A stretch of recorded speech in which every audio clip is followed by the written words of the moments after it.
Hi my name is Shubman and hope all you doing well. इस video में हम बात करेंगे powers of a Indian president के बारे में। लास्ट वीडियो मैंने बात की थी एक इंडियन प्रेसिडेंट के बारे में, क्या ओथ रहती है, क्वालिफिकेशन रहती है और कैसे उनकी इम्पीचमेंट और इलेक्शन का प्रोसीजर होता है।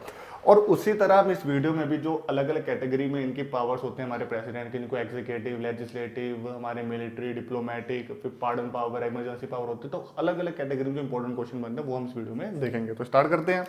पहले बात करते हैं हमारे एग्जीक्यूटिव पावर के बारे में। EXECUTIV, executive power of a Indian president. तो जैसे कि मैंने लास्ट वीडियो में आपको बताया था कि जो हमारे इंडिया का प्रेसिडेंट होता है वो हमारा हेड होता है। अगर वो इंडिया का हेड है तो जो भी गवर्नमेंट के एग्जीक्यूटिव एक्शंस होते हैं वो किसके नाम पे लिए जाएंगे? इन दी नेम ऑफ प्रेसिडेंट। तो प्रेसिडेंट के नाम पे ही हमारे गवर्नमेंट, हमारी सरकार के एग्जीक्यूटिव जो भी एक्शंस होते हैं वो प्रेसिडेंट के नाम पे लिए जाएंगे। मतलब आप सीधा सीधा कह सकते हैं कि सरकार जो भी काम करेगी, कोई भी एग्जीक्यूटिव काम करेगी, किसके नाम पे बिल फटेगा? तो बिल फटेगा हमारे प्रेसिडेंट के नाम पे। तो पहली बात ये। और जो सबसे बड़ा क्वेश्चन इनके बारे में पूछा जाता है, 70% जो क्वेश्चन आता है वो आता है हमारे अपॉइंटमेंट के बारे में, कि हमारा जो प्रेसिडेंट है, राष्ट्रपति हमारे देश का, किन किन लोगों की अपॉइंटमेंट करता है। तो सबसे बड़ा आपको याद रखना है कि पहले वो करेगा हमारे प्राइम मिनिस्टर को अपॉइंट। अब आप कहेंगे प्राइम मिनिस्टर का तो लोकसभा में इलेक्शन होता है तो वो ऐसे जीतते नहीं। अगर आप कॉन्स्टिट्यूशन की भाषा देखें तो उसमें ये लिखा हुआ है कि एक प्रेसिडेंट हमारे देश का राष्ट्रपति प्रधानमंत्री यानी पीएम को अपॉइंट करेगा, पर वो किसी को भी एज ए पीएम अपॉइंट नहीं कर सकता अपनी मर्जी से कि हाँ मैंने किसको भी मन किया मैंने उसको अपॉइंट कर दिया। वो सिर्फ उसी पर्सन को पीएम अपॉइंट करेगा जिसकी पार्टी लोकसभा में मेजोरिटी लेके आती है। इसके ऊपर मैंने पूरी डेडिकेटेड वीडियो बनाई है कैसे पीएम अपॉइंट होता है, वो आप मेरे आई बटन पर मैं लिंक दे दूंगा, आप देख लेंगे जाके। ठीक है, पीएम की अपॉइंटमेंट करेगा, प्लस ये काउंसिल ऑफ मिनिस्टर की अपॉइंटमेंट करता हमारा देश का राष्ट्रपति। ठीक है, अब काउंसिल ऑफ मिनिस्टर्स में कौन कौन आते हैं? इसमें आते हैं कैबिनेट मिनिस्टर्स। कैबिनेट मिनिस्टर्स आपको शायद पता होना चाहिए, मैं दोबारा बताता। प्लस आपके इंडिपेंडेंट चार्ज के मिनिस्टर जो स्टेट्स के होते हैं, अलग अलग इंडिपेंडेंट चार्ज दिया जाता है। अब कैबिनेट मिनिस्टर बेसिकली कौन कौन आते हैं? जैसे कि आपने सुना होगा अलग अलग जो आपके पोर्टफोलियोज होते हैं, जैसे डिफेंस का अलग पोर्टफोलियो, उनका डिफेंस का चार्ज आज के टाइम में राजनाथ सिंह के पास है। होम अफेयर्स का जो पोर्टफोलियो उसका चार्ज किसके पास है? अमित शाह के पास है। जो फाइनेंस मिनिस्ट्री है वो किसके अंडर आती है? वो आती है निर्मला सीतारमण। तो प्रेसिडेंट ही हमारे कैबिनेट मिनिस्टर और काउंसिल ऑफ मिनिस्टर मतलब में कैबिनेट मिनिस्टर आते हैं, अलग अलग इंडिपेंडेंट चार्ज के मिनिस्टर आते हैं, उनको अपॉइंट करेगा। पर किसकी सलाह पे? पीएम की सलाह पे। हमारे जो प्रेसिडेंट थे रामनाथ कोविंद, वो जाएंगे नरेंद्र मोदी के पास, वो कहेंगे कि भाई फाइनेंस मिनिस्टर किसको दे? तो कहेंगे निर्मला सीतारमण को दे। तो कहते चलो ठीक है निर्मला सीतारमण को देते हैं। होम अफेयर्स किसको दे? तो वो कहेंगे मेरा दोस्त अमित शाह उसको दे दो। तो पीएम की सलाह से अमित शाह को दे दिया।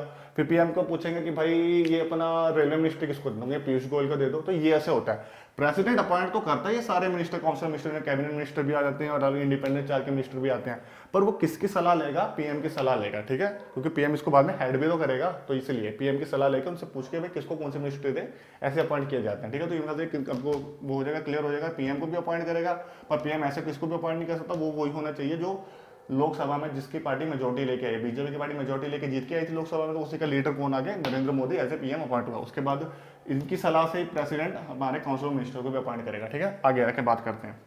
आगे बहुत इंपॉर्टेंट जो हमारे स्टेट के गवर्नर्स होते हैं, हमारे स्टेट के और जो यूटी के गवर्नर्स होते हैं उनको ये अपॉइंट करेगा। ठीक है, गवर्नर्स को।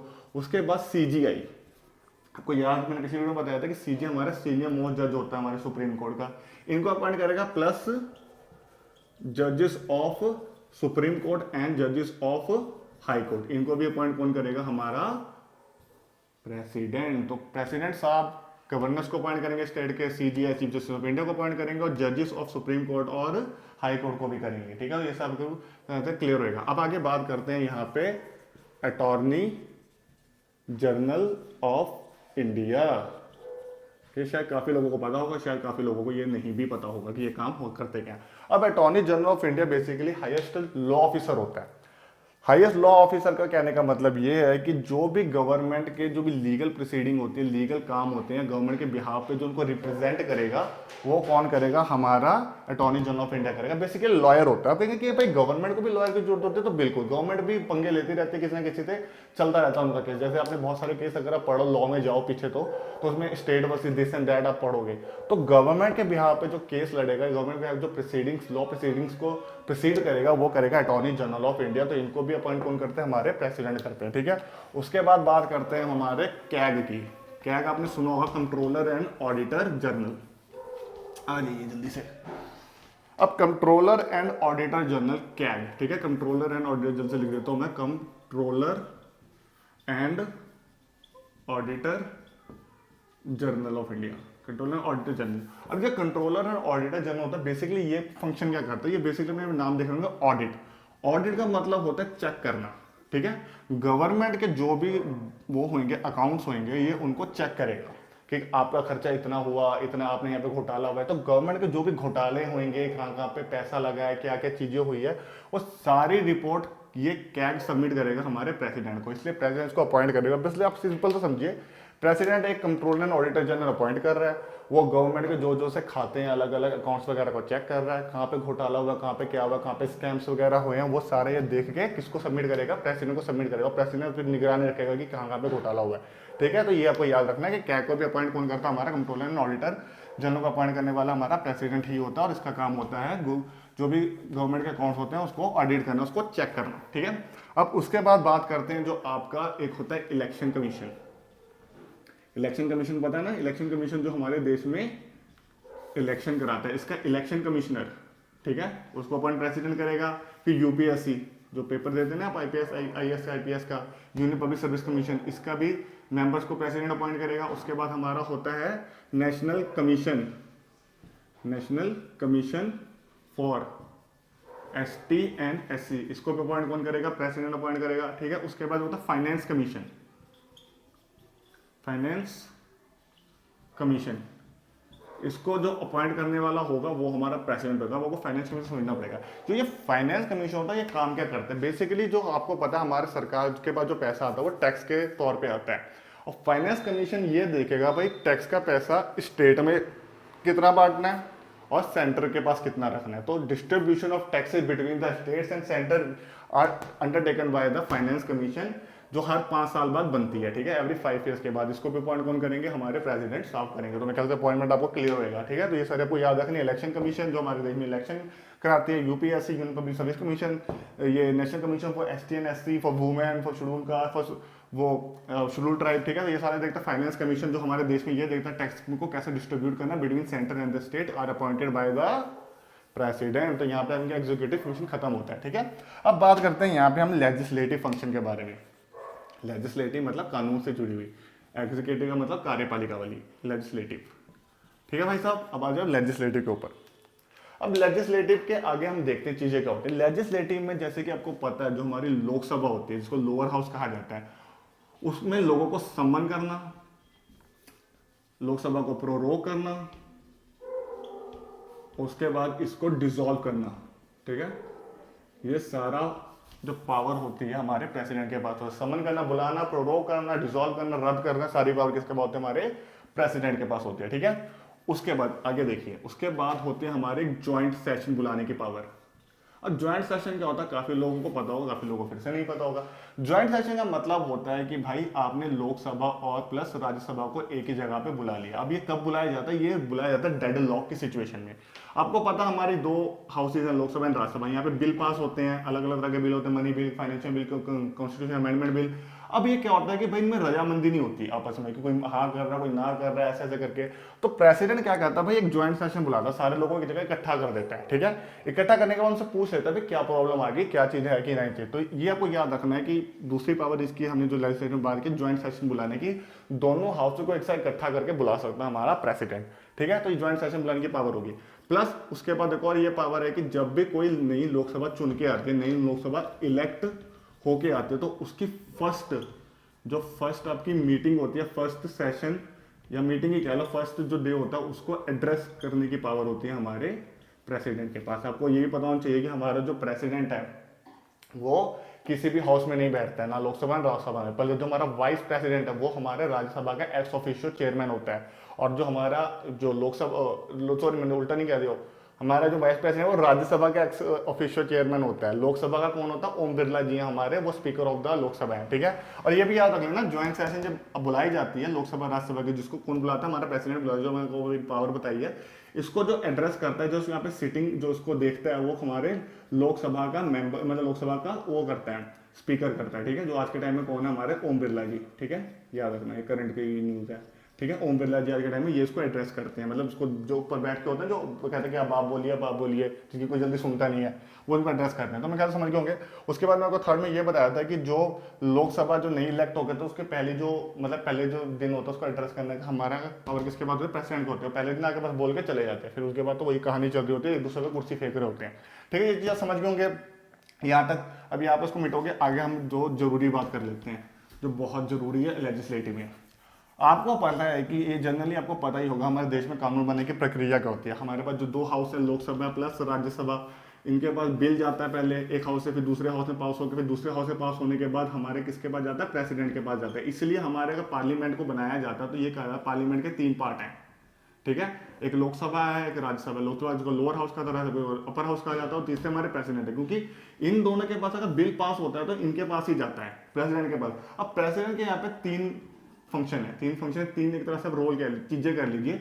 या तो अगर इस पर असेंट दे रहे हैं अपनी तो बिल पास हो गया, एक्ट बन गया, लॉ बन गया, या तो इसको वापस कर देते हैं कि भाई तो दोबारा सलाह मशवरा करो, मजा नहीं आया मेरे को, दोबारा इस पर सलाह मशवरा करो, अच्छी तरह बिल बना के दोबारा लेके आओ, या तीसरी पावर इसको मना कर देते हैं। ठीक है, तो प्रेसिडेंट ऑन अब जब उनका बिल उनके पास आता है तो give his can give his assent, president can send back the bill, और प्रेसिडेंट क्या है निगलेक्ट द बिल, उस टाइम उसको खत्म कर सकता है, डिसॉल्व कर सकते हैं। तो ये भी पावर इनके पास है लेजिस्लेटिव के अंदर। और उसके बाद एक इंपॉर्टेंट पावर के बारे में बात कर लेते हैं, उसके बाद वीडियो को मतलब इस वाले टॉपिक को खत्म करते हैं, वो है ऑर्डिनेंस पावर की। ऑर्डिनेंस की पावर हमारे देश के पास एक, हमारे राष्ट्रपति के पास एक ऑर्डिनेंस की पावर है। ऑर्डिनेंस का मतलब क्या होता है कि ऑर्डिनेंस का मतलब होती है जब हमारी जो हाउसेज होते हैं, जो हमारे पार्लियामेंट की जो हाउसेज है वो not in session, not in session का मतलब है कि वो सेशन में नहीं है। बेसिकली हमारे 3 सेशन होते हैं पार्लियामेंट के, BMW, budget session, monsoon session या विंटर सेशन, और ये हर 6 महीने के गैप के अंदर अंदर करानी होती है। 6 महीने से ज्यादा गैप होना नहीं चाहिए इसमें। अब हमारी मान के चले हमारे जो पार्लियामेंट के हाउसेज है अगर वो सेशन में नहीं है और बहुत एक जरूरी लॉ लेके आना, आपको पता है लॉ लाने का तरीका क्या होता है, पहले लोकसभा में जाएगा, फिर राज्यसभा में पास होएगा, फिर उसके बाद वो हमारे प्रेसिडेंट के पास आएगा, प्रेसिडेंट उसको फिर सलाह उस पर वो देंगे अपनी मतलब अपने कंसेंट देंगे अपनी, उस पर वो कहेंगे कि हाँ भाई ओके, तब जाकर वो लॉ पास होता है। तो अगर मान के चलिए पार्लियामेंट के हाउसेज सेशन में नहीं है तो वो एक पावर होती है हमारे पास में बहुत इंपॉर्टेंट, को ऑर्डिनेंस कहा जाता है। हिंदी में पता नहीं इसको सभ्यादोष ऐसे कुछ कहते हैं, आई डोंट नो। तो ऑर्डिनेंस की पावर होती है। ऑर्डिनेंस में ये होता है कि भाई अपनी मर्जी से कोई भी लॉ उस टाइम वो ला सकते हैं प्रेसिडेंट अपनी मर्जी से। लॉ बहुत इमरजेंसी में जरूरत है तो वो अपनी लॉ खुद ही ला के रख सकते हैं, लॉ उन्होंने अप्लाई कर सकते हैं, इंप्लीमेंट कर सकते हैं। वो पावर होती है ऑर्डिनेंस पावर, उसको ऑर्डिनेंस पावर कहा जाता है जब वो हमारे पार्लियामेंट सेशन में नहीं होता। अगर पार्लियामेंट सेशन में तब नहीं अप्लाई सकते, पार्लियामेंट सेशन में नहीं है, आपको वो लॉ की बहुत जरूरत है इमरजेंसी में, तो आप ये पावर यूज कर सकते हैं प्रेसिडेंट।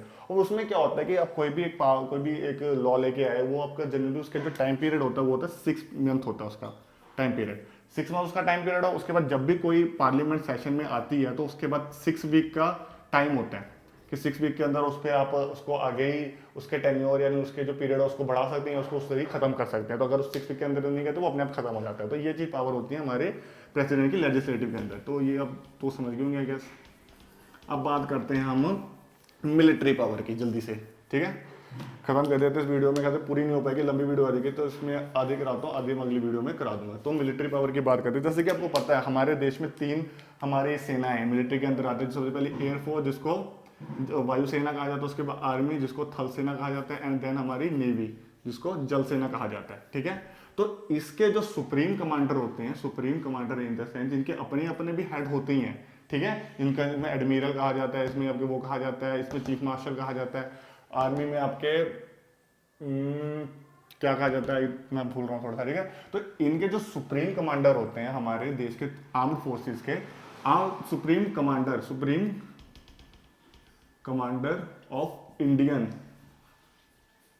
आर्म्ड फोर्सेस, वो कौन हो जाते हैं, हमारे प्रेसिडेंट हो जाते हैं। ठीक है, अब आर्म्ड फोर्सेस के सुप्रीम कमांडर का मतलब क्या है, हमारी किसी के साथ जंग होगी, तीनों के जो हेड होंगे वो किससे मीटिंग करेंगे, प्रेसिडेंट के साथ मीटिंग करेंगे। अब प्रेसिडेंट वहां पे कहते हैं भाई जंग को जारी रखो, जंग को वो कर दो। फॉर एग्जाम्पल पाकिस्तान से जंग होगी, प्रेसिडेंट ने कह दिया, इन तीनों के हेड गए प्रेसिडेंट के पास, इन्होंने कहा जंग को खत्म कर दो, मतलब तुम जारी रखो, उड़ा दो पाकिस्तान को, तो पाकिस्तान को उड़ा दिया जाएगा। या प्रेसिडेंट कहते हैं कि भाई हम पीस चाहते हैं, हम शांति चाहते हैं, तो शांति की जाएगी। ये अपने मर्जी से ही कोई भी फंक्शन या कोई भी अपनी जो मैं कह सकता हूँ कि भाई अपनी मर्जी से कुछ भी नहीं कर सकते, ये सारी रिपोर्ट पहले प्रेसिडेंट को बताएंगे। जो भी एक बोल्ड स्टेप लेना पड़ेगा, बोल्ड स्टेप लेना होगा अगर उस पर्टिकुलर टाइम में, उस पीरियड में, तो वो प्रेसिडेंट की कंसेंट से ही होगा। प्रेसिडेंट जो आगे कहेंगे वही चीज़ होती है, इसलिए को supreme commander of Indian arm forces कहा जाता है हमारे प्रेसिडेंट को। ठीक है, तो मिलिट्री पावर भी हो गया। बात करते हैं डिप्लोमेटिक पावर की, इसके वीडियो को खत्म करते हैं।